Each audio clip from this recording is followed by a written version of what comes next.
Gracefully, Grayson, Chapter 7. Amelia and I go to the secondhand every Saturday in November. She tries on clothes and sometimes finds something to buy. Unexcitedly, I search the boys' racks. On one windy morning, I give up on the idea of finding anything I'll like. I leave Amelia behind and walk away from the boys' section to the shelves of the knickknacks at the front of the store. "Who buys this stuff?" Amelia asks, suddenly by my side. "Are you done shopping?" "Yeah, they don't have anything good today." Amelia runs her hands over dusty vases and grimy statues of sleeping cats and prancing horses. "Hey, look at this." I pick up an old golden bird cage with a blue plastic bird on a perch inside. I turn it around in my hands. On the side is a thing to wind it with. I twist the knob and put it back on the shelf. Amelia and I stand there, and for a minute nothing happens. But then the bird slowly starts to flap its dusty feathered wings, like it's finally waking up from a super long nap. Old-fashioned, rusty-sounding music chimes. The notes are creaky and uneven, and the fluttering becomes jerkier as Amelia and I watch. It looks like the bird is trying to fly through glue, but its wings keep getting stuck. We glance at each other, and Amelia starts to giggle. Suddenly, the bird freezes, its wings outstretched, and in slow motion, it tips over and falls off its metal perch. Amelia grabs my arm. "Oh my God, I think we broke it," she whispers, fixing her mouth into a frown, trying hard not to laugh. The bird is lying on the floor of the cage, one of its wings still twitching as the music continues to ping. It almost looks like the bird is trying to get up and fly away. It's kind of depressing to see it lying there like that, but I smile at Amelia anyway. "Let's get out of here," she whispers, laughing. I look behind me. The man at the register is staring at us. Amelia is hysterical now, and I quickly drag her outside. I can hear the still dying chirps of the tinny music until the door clicks shut behind us. Outside, the cold air is sharp. Amelia collapses in laughter on the concrete steps of the second hand, and I sit down next to her. I guess it's stupid to feel bad for a plastic bird, and watching Amelia laugh so hard makes me start to laugh too. "We totally broke it," she finally says, trying to compose herself. "Come on," I say, standing up, still laughing. "It's freezing. Want to get hot chocolate? There's a coffee shop down the street." I grab her hands and pull her up. When we get to the coffee shop, she saves us 2 seats at the bar by the window while I order our hot chocolates and a marshmallow square to share. We hold the paper cups in our freezing hands. Our reflections are pale and blotchy in the giant window. The people walking on the sidewalk pass through them. They're so close that we could touch them if the wall of glass wasn't there.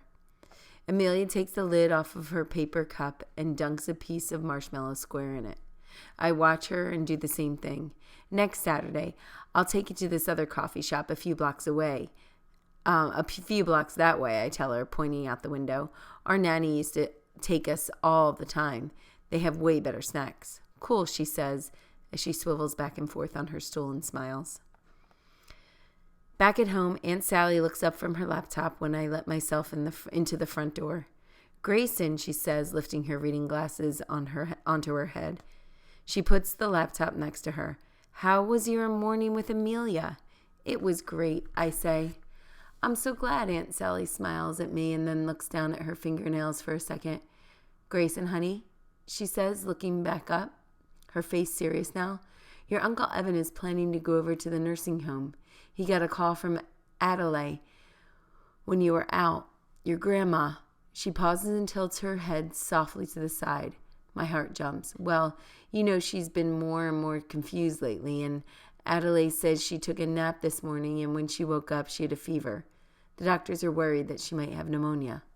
"Oh," I say, and I feel sort of guilty because I should be thinking of Grandma Alice, sick in her bed at the nursing home, but I'm not. She's had Alzheimer's for practically as long as I can remember. I'm thinking instead of the black and white picture on my nightstand of me, Mom, and Dad.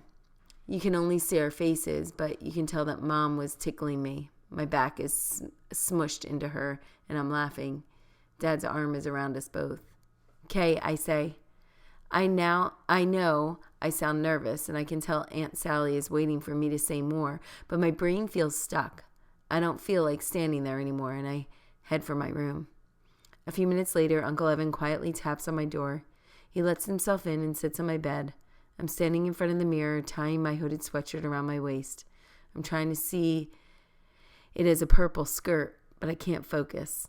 I keep thinking again of how in all the pictures I have of Mom, she looks like a young version of Grandma Alice. Grayson, Uncle Evan starts. Yeah? Why don't you come with me to the home to see your grandma? I give up on the sweatshirt and throw it onto my bed. It lands on my pillow next to my picture on my nightstand. Uncle Evan and Aunt Sally aren't even related to Grandma Alice. They wouldn't be taking care of her if it weren't for me. Okay, I say. Good. Do you think you can be ready in 15 minutes or so? He asks. I nod, and he drums his fingers on his knees as I sit down at my desk chair. I pull my colored pencils and sketch pad out of the top drawer and stare at my half-finished drawing of a rose bush. I hate the nursing home. It's so depressing. So Grayson, Uncle Evan finally says, Aunt Sally and I were talking last night. We want you to know how glad we are that you've made a new friend. You seem happier now that you're hanging around with Amelia, and we think it's really fantastic. He smiles. Did I ever tell you that your Aunt Sally and I met when we were in 6th grade? Really? I ask. But then I look down quickly. I know what he's getting at. It's not like that, I tell him. We're just friends. Of course, he stammers. I didn't mean... It's okay, I tell him, and I smile to try to make him feel better. In pictures of Mom, you can see that she had the same wrinkles on the sides of her eyes that Grandma Alice has. Once, a long, long time ago, Grandma Alice told me that they were matching smile wrinkles. I reach up and touch the side of my face, but it's smooth. Well, okay then, Uncle Evan says, getting up off my bed. He stops behind me on his way to the door and pauses, placing his hand on my shoulder as I pick up a red-colored pencil. Really, son, we're glad you're happier. I cringe. He gives my shoulder a little squeeze. I'll let you know when I'm ready. He shuts the door quietly and completely behind him. Even though the nursing home is supposedly a nice one, it's gross, and it smells like rubbing alcohol, Band-Aids, and old people. In the elevator, there's a nurse and an old man with a walker. I try not to stare at him. He's trying to talk, but no words are coming out. It's like he's chewing on air, and my eyes sting. We walk down the long hallway to Grandma Alice's room. Inside, everything is the same as it has always been, only this time, instead of sitting on the rocking chair next to the window, smoothing out the blanket on her lap over and over again, Grandma Alice is in her bed. The back is propped up, and someone attached the metal rails to the sides. Her eyes are open, but I can tell that she's not looking at anything. Uncle Evan and I stand next to her for a minute. Hi, Grandma, I say, but she doesn't answer, and Uncle Evan puts his hand on my shoulder again. Adelaide reaches over and gently picks up Grandma Alice's arm so she can wrap the blood pressure cuff around it. She takes her blood pressure, writes something on a clipboard, and then she and Uncle Evan start to talk. I wander around the room. She still hasn't eaten, I hear Adelaide start to say. I try to ignore them, but it's hard to in such a small room. I look at the pictures on Grandma Alice's dresser. They're kind of dusty, and I wipe them off with my shirt one by one as Adelaide keeps talking to Uncle Evan in a hushed voice. Her symptoms definitely point to pneumonia, she's saying. Grandma Alice has the same photo as I do of our blue house in Cleveland. Mom and Dad met in Chicago and moved to Cleveland just before I was born, so Mom could take a job teaching at the university.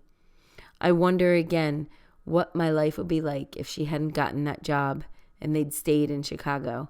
And I wonder again about the house, if it's still blue. I pick up a picture of me with Grandpa Lefty. He died when I was 2. I'm sitting on his lap on the front porch of their old house in just a diaper. There's a black and white picture of Grandma Alice when she was a baby with dimpled cheeks, short bangs, and a round belly, and the one of Grandma Alice and Grandpa Lefty on their wedding day. Then I pick up my favorites. Mom riding a bike when she was about my age, her eyes squinting in the sun, and a shirt tied around her waist floating behind her in the breeze. Mom and Dad kissing in the front of their wedding cake, and the one of me as a baby, mostly hidden up under a blanket, lying on Mom's chest. I don't think it will be long now, but you know Alice, she's a fighter, Adelaide says as I drift back over to them. Grandma Alice is sitting in the same position, but now her eyes are closed and she's breathing deeply and kind of raggedly. Well, Uncle Evan says gently. He straightens the blanket on Grandma Alice's lap and doesn't say anything else. A clump of her white hair has fallen over her face, and I braid it loosely and tuck it behind her ears so it won't unravel. I can feel Uncle Evan watching me as I pick up her soft, bumpy, paper-thin hand. The skin droops between the bones, like a row of tiny bridges. Mom grew inside of her, I think to myself, and I replay the feel of her skin on my hand the whole way home.